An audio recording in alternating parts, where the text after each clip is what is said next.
Hello बच्चों principal of capacitor के बाद आज हम पढ़ेंगे किसी भी पैरेलल प्लेट कैपेसिटर का कितना कैपेसिटेंस होता है। मतलब कैपेसिटर के किन किन फैक्टर्स पे डिपेंड करता है कैपेसिटेंस। ठीक है, वो कैपेसिटेंस आप लास्ट वीडियो में पढ़ चुके हो, फिर भी आपको मैंने बता देता हूँ। किसी भी कैपेसिटर के द्वारा चार्ज को स्टोर करने की जो कैपेबिलिटी होती है उसी को हम क्या बोलते हैं, उसकी कैपेसिटेंस बोलते हैं। ठीक है, पहली बात तो ये। तो देखो बच्चों लास्ट वीडियो में आपको मैंने समझाया था कि कैपेसिटर के 3 टाइप्स होते हैं। First is parallel plate capacitor, जिसके अंदर जो होती हैं प्लेटें, ठीक है, वो दोनों क्या होती हैं, पैरेलल होती हैं और एकदम स्ट्रेट होती हैं। ठीक है, दूसरी बात एक कैसा होता है, सिलेंड्रिकल कैपेसिटर। एक क्या होता है स्फेरिकल कैपेसिटर। तो आपका जो सिलेबस है क्लास 12th का, उसमें हमारे पास ओनली 2 ही कैपेसिटर होते हैं। First is parallel plate capacitor and second is spherical plate capacitor. ठीक है, तो इन दोनों का ही हम स्टडी करेंगे, दोनों का ही हम कैपेसिटेंस का फॉर्मूला डिराइव करेंगे।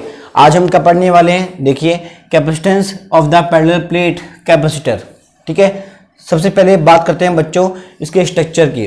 ठीक है, देखो इसमें 2 क्या होती हैं, कंडक्टिंग प्लेट्स होती हैं इसके अंदर। Both are parallel okay, and at very small distance. Condition क्या है कि इनके बीच में डिस्टेंस क्या नीचे कम से कम होनी चाहिए। इसका रीजन आपको मैं बताऊंगा जब ये खत्म हो जाएगा, ये फिनिश हो जाएगा टॉपिक। ठीक है, अब देखिए डिस्टेंस इनके बीच में कितनी रख दी हमने, डी रख दी। अब देखिए इसका एक कनेक्टिंग वायर हमने यहाँ पे कर दिया, इसका कनेक्टिंग वायर हमने कहाँ कर दिया, यहाँ पे, ताकि इसको हम कनेक्ट कर सकें किससे, सोर्स वोल्टेज से। जैसे ये देखिए ये आपके पास वायर है, तो मैंने आपको कहा था उस दिन भी, इस वायर के नीचे एक प्लेट होती है तो ये इसको शो करेगा। ठीक है, और इस वायर के नीचे एक प्लेट होती है तो वो इसको शो करेगा। ठीक है, अब देखिए स्टडी में हमने क्या कर रखा है बच्चों स्टडी में हमने ये कर रखा है कि दोनों ही प्लेट्स को हमने सिंबॉलिक रिप्रेजेंट किया बाय यूजिंग पैरेलल लाइंस। ठीक है, और कनेक्टिंग वायर आपको पता कहाँ होगा, यहाँ हो जाएगा। ठीक है, अब देखिए इसको हमें अगर चार्ज करना है तो आपको मैंने सिखाया था लास्ट वीडियो के अंदर भी कि हम सप्लाई वोल्टेज से क्या करते हैं, इनको कनेक्ट करते हैं। तो देखिए ये पॉजिटिव और ये क्या हो जाएगा, नेगेटिव। ठीक है, ये मेरे पास क्या है, अप्लाइड पोटेंशियल डिफरेंस V, इसकी वजह से करंट फ्लो होगी। फिर देखिए ये पॉजिटिव है तो इस प्लेट के आउटसाइड क्या इंड्यूस होगा, पॉजिटिव चार्ज इंड्यूस हो जाएगा। तो इनर सरफेस पे कैसा होगा, नेगेटिव चार्ज इंड्यूस होगा। एक थोड़ा सा गैप दे देते हैं स्टडी के लिए, ये लीजिए यहाँ नेगेटिव चार्ज है तो आउटसाइड कैसा होगा चार्ज, नेगेटिव चार्ज। तो इनसाइड कैसा होगा, पॉजिटिव चार्ज। ठीक है, पर देखो बच्चों होता क्या है रियल लाइफ में, चार्ज हमेशा स्टोर कहाँ होता है, इनसाइड होता है। तो हमें आउटसाइड की चार्ज से कोई मतलब नहीं होता है। तो चाहो तो इनका आप शो करो या नहीं करो, बात क्या है, एक ही है। ठीक है, अब देखिए तो हम बात करते हैं इनर चार्जेस के लिए। इनर चार्जेस में पॉजिटिव इस तरफ है, नेगेटिव इस तरफ है, तो एक इलेक्ट्रिक फील्ड इंटेंसिटी प्रोड्यूस होगी जो कैसी होगी, ऐसी होगी, बिटवीन द प्लेट्स। ठीक है, और डिस्टेंस कहाँ तक होती है, स्मॉल d तक। मतलब ये जो गैप है, डिस्टेंस है, वो कितनी है, स्मॉल d है। यहाँ तक कोई दिक्कत, ठीक है। अब देखिए अब हमें इसका डिराइव करना है कैपेसिटेंस का फॉर्मूला। तो देखिए इजी कैसे है, ध्यान दीजिए मैं यहाँ पे आता हूँ। हाँ देखो कैसे करेंगे, सबसे पहले हम अप्लाई करेंगे principle of capacitor. By principle of capacitor we know that C equal to Q by V। अब देखिए इक्वेशन नंबर 1। अब हमें C को फाइंड आउट करने के लिए हमें क्या चाहिए, चार्ज और वोल्टेज। पर चार्ज तो इसमें स्टोर होगा, इसमें हम कोई वेरिएशन इतना खास लेके नहीं आ सकते। बचा क्या, वोल्टेज V। तो देखिए आपको पता है बच्चों, ध्यान दो इस डायग्राम में हुआ क्या, इस अप्लाइड वोल्टेज V के वजह से क्या इंड्यूस हुआ, इलेक्ट्रिक फील्ड इंटेंसिटी इंड्यूस हुई। कितने डिस्टेंस तक हुई, D डिस्टेंस तक हुई। तो आपको पता है ये हम पढ़ चुके हैं by relation between V and E।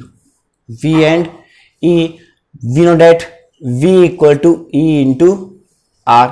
ये हम पढ़ चुके हैं चैप्टर किसका, पोटेंशियल का। ठीक है, फिर देखिए यहाँ पे, वहाँ पे आर क्या था, डिस्टेंस था, यहाँ कितना डिस्टेंस है, D. Be effect of electric field कहाँ तक है, डी तक है ना, तो देखिए कितना जाएगा, V equal to E into D. अब देखिए क्वेश्चन नंबर क्या बन जाएगी मेरे पास, 2 बन जाएगी।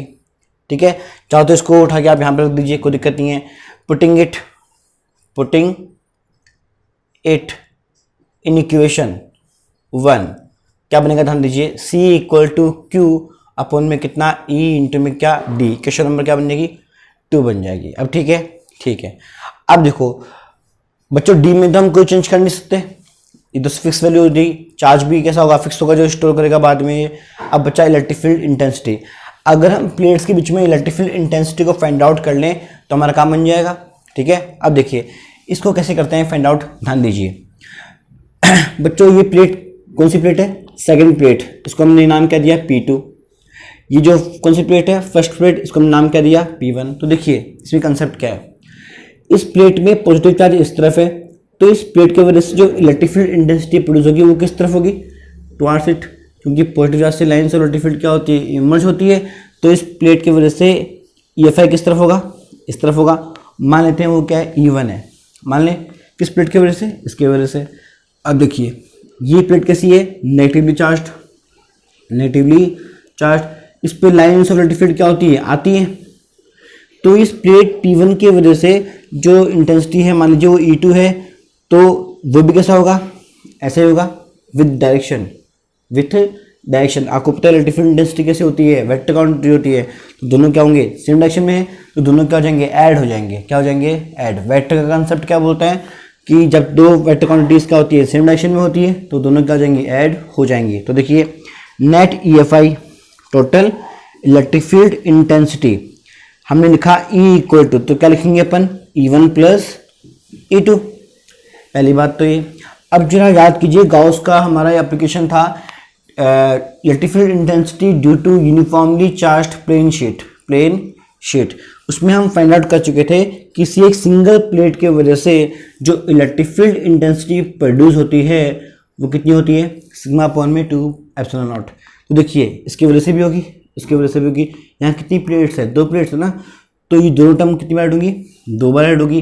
तो सिग्मा अपॉन में 2 एप्सिलॉन नॉट और सिग्मा अपॉन में 2 एप्सिलॉन नॉट कितना जाएगा, ऐड होगा। तो आपके पास ऑल ओवर क्या बनेगा, सिग्मा अपॉन में एप्सिलॉन नॉट। हमेशा लाइफ में भूल मत जाना, कैपेसिटर के बीच में जो इलेक्ट्रिक फील्ड प्रोड्यूस होता है उसका जो नेट वैल्यू होती है वो कितनी होती है, सिग्मा अपॉन में एप्सिलॉन नॉट। ठीक है, अब देखिए सिग्मा हम पढ़ चुके, it is the surface charge density. क्या होता है, चार्ज पर यूनिट एरिया, तो Q बाय A अपॉन में क्या बनेगा, एप्सिलॉन नॉट।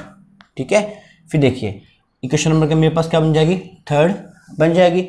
अब इस E की वैल्यू को आप कहाँ पुटअप कर सकते हैं, यहाँ पुटअप कर सकते हैं। देखिए पुटिंग इट इन इक्वेशन 2, ध्यान दो कितना आएगा, C इक्वल टू Q तो है ही, अपॉन में क्या E का मतलब Q अपॉन में A अपॉन में एप्सिलॉन नॉट इंटू में कितना D।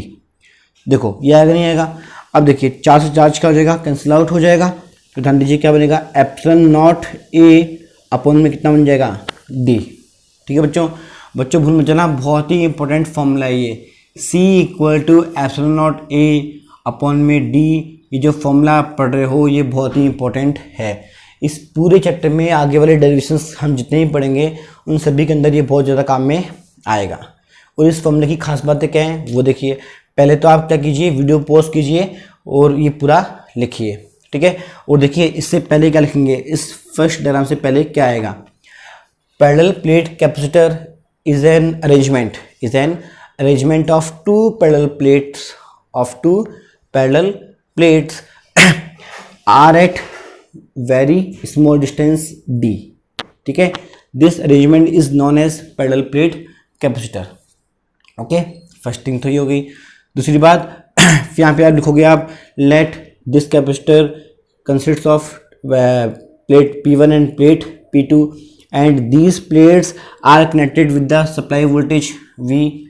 Okay, then charges are induced on these plates oppositely, positive on first plate and negative is on other plate. ठीक है, ऐसा लिख के आप शुरुआत करोगे कहाँ से, फिर डेरिवेशन की स्टार्ट कहाँ से होगी, यहाँ से होगी। ठीक है, यहाँ पहुँच जाओगे। ठीक है, अब देखो मैं मिटा रहा हूँ इसको, ठीक है, जो काम का नहीं है हमारे। अब देखिए, अब देखो बच्चों, इस फॉर्मूले की खास बात क्या है, ध्यान दीजिए।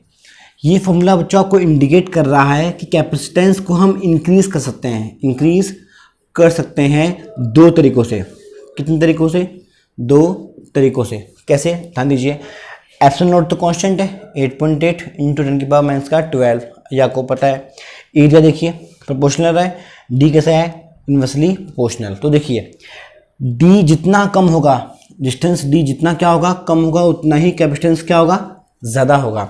देखिए आप, ये दोनों जो ये आपके पास जो ये है कैपेसिटर है तो क्या होगा, ये दोनों वायर के बीच में देखो गैप कितना कम है। ठीक है, ये गैप बहुत ज़्यादा कम होता है, तो इसीलिए इसका कैपेसिटेंस क्या होता है, अच्छा हो जाता है, थोड़ा सा इंक्रीज हो जाता है। ठीक है, अब देखिए ये जो भी एक तरीका है बच्चों कि एरिया को हमने बढ़ा दिया तो कैपेसिटेंस क्या हो गया, बढ़ गया। पर देखो ये जो पॉइंट नंबर 2 है बच्चों, ये थोड़ा सा इम्प्रैक्टिकल है। कैसे है, अगर इस कैपेसिटर की प्लेट्स का जो एरिया होगा अंदर काफ़ी आप बढ़ा दोगे, काफ़ी बड़ा कर दोगे आप, 1 मंजिल 2 मंजिल, ठीक है, तो इतना बड़ा बन तो जाएगा, कोई दिक्कत नहीं है, मैन्युफैक्चर तो हो जाएगा, पर इतना बड़ा कैपेसिटर पोर्टेबल नहीं होगा, पोर्टेबल नहीं होगा, उसको यहाँ से वहाँ ले जाने में दिक्कत आएगी। क्या आएगी, दिक्कत। इसीलिए एरिया को एक पर्टिकुलर अमाउंट में हम क्या कर सकते हैं, बढ़ा सकते हैं, इंक्रीज कर सकते हैं। तो जो पॉइंट नंबर 2 है, ये पॉइंट बी जो पार्ट है वो इतना यूज़फुल नहीं है जितना कौन सा है, ये है। ठीक है, तो ये आपकी बात भूलनी नहीं है, पहली बात तो ये। अब देखो बच्चों, कैपेसिटर में एक इफेक्ट होता है जिसको हम बोलते हैं एज इफेक्ट। क्या बोलते हैं, एज इफेक्ट, एज इफेक्ट। अब ये है क्या, ध्यान देना, बहुत ही इंपॉर्टेंट चीज़ है ये।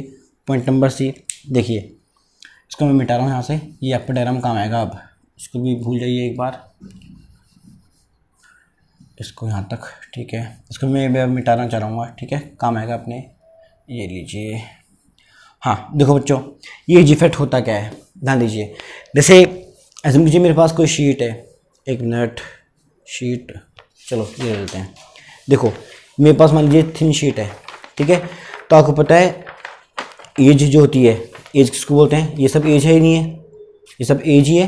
तो देखो एज का जो क्रॉस सेक्शन एरिया होता है वो बहुत कम होता है, बहुत कम होता है। तो देखिए होता क्या है बच्चों, ये जो प्लेट्स का जो एज है, एक तो ये वाला एज, एक ये, एक ये, एक ये, ठीक है, यहाँ पे सिग्मा की वैल्यू एकदम से बढ़ जाती है।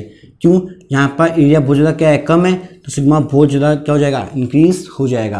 तो एजेस के ऊपर सिग्मा की वैल्यू के एकदम से इंक्रीज होने की वजह से यहाँ जो लाइन्स ऑफ इलेक्ट्रिक फील्ड है थोड़ी सी वो बैंड हो जाती है, थोड़ी सी वो बैंड हो जाती है, स्ट्रेट नहीं होती। जैसे अभी यहाँ पे स्ट्रेट थी, भी प्लस से माइनस कहाँ जाएंगी, स्ट्रेट जाएगी, पर एजेस से थोड़ी सी क्या हो जाती है, वो बैंड हो जाती है। ठीक है, तो यहाँ पे जो इलेक्ट्रिक फील्ड होता है बच्चों, वो थोड़ा सा क्या होता है, non uniform, non uniform electric field, कहाँ पे, एजेस पे। ठीक है, इस इफेक्ट को नाम क्या दिया गया है, एज इफेक्ट। ठीक है, एज इफेक्ट पता लग गया, ठीक है। पर देखो बच्चों, ये जो पार्ट है ये नेग्लिजिबल है, क्या है, नेग्लिजिबल। इसलिए ओवरऑल हमेशा हम एज इफेक्ट को हम क्या करते हैं, नेग्लिजिबल मानते हैं। हम सिर्फ ये मानते हैं कि पैरेलल प्लेट्स के बीच में जो इलेक्ट्रिक फील्ड प्रोड्यूस हुआ है वो कैसा है, यूनिफॉर्म है। कैसा है, यूनिफॉर्म। और डायरेक्शन ऑफ इलेक्ट्रिक फील्ड कैसा होगा, पॉजिटिव से नेगेटिव की तरफ। ठीक है, ये बात आपको ध्यान होनी चाहिए। तो बच्चों मिलते हैं नेक्स्ट वीडियो के अंदर कुछ न्यूमेरिकल्स के साथ।